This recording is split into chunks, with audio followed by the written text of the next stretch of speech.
Hi, my name is Mel Giannone, President and Broker of Record here at Paramount Real Estate Properties, headquartered in the Greater Toronto Area. We specialize in the exclusive representation of tenant occupiers and investors of commercial property. And you're someone in my marketplace I'd like to do business with. You can check us out by clicking the link to our latest real estate podcast called CRE Next, Work Out Loud, where we share helpful insights on commercial real estate matters affecting you and your business. Today I thought it would be a great opportunity to talk about one of the preferred assets that I like to go after, which is mixed-use commercial, where you might have retail on the bottom, office on the second floor, or maybe even residential units on the top. And so what I wanted to point out today is some of the things that I look for. Now, obviously, the office market has been soft for the last few years.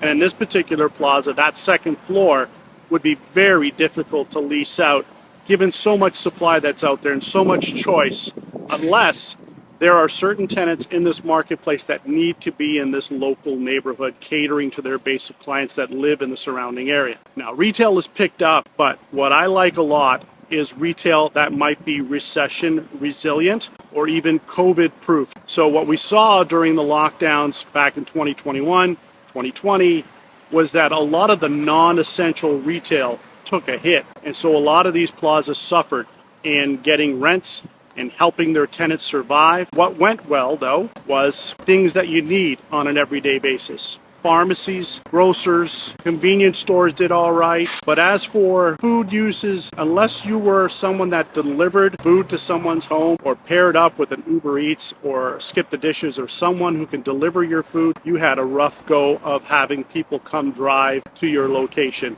especially when the government mandated everything to be locked down and people stay home. So some of the things that I would look at in a commercial real estate mixed-use development would be the age of the property. I would look at things like parking. How much parking is available? What is the parking ratio? Is there room on the property to expand maybe other uses that are less influenced by things like a recession or a downturn? Maybe a school, maybe a service center, something with the city that would be there regardless of what market conditions are. You'll always have tenants paying for the rent. I also like to look at the tenant mix. So you don't want to overload a property with too many food uses because that's a burden on the parking all at the same time.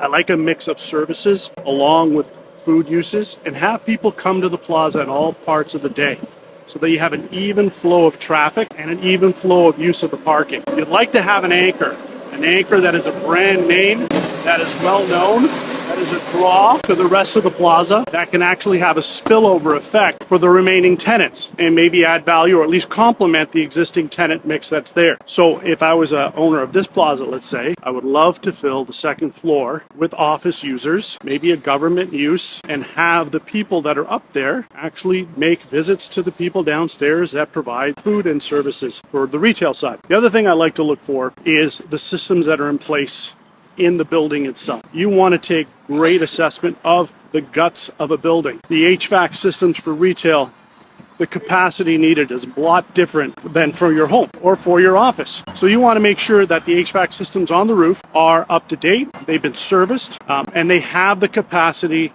to bring in the proper airflow into the units below the roof line. So a lot of that was a concern during COVID because everybody wanted fresh air. So if you're going to buy an asset, you want to buy an asset that's competitive. You want to buy an asset that's not run down. You may want to buy an asset that may have been mismanaged. So this way you can buy it at a discount. But overall, you want to make sure that the physical structure itself, which is the most costly and probably the most risky, if you don't know what you're doing, you're going to have a bad surprise after you own it. Those things are up to speed, functioning well, and up to a professional standard. So that's some of the advice I have regarding mixed-use projects. Obviously, in each one of these cases, you would have to vet the tenants and make sure that the services that they're providing are ones that are needed from the community and the surrounding area. So that's all I have for you right now.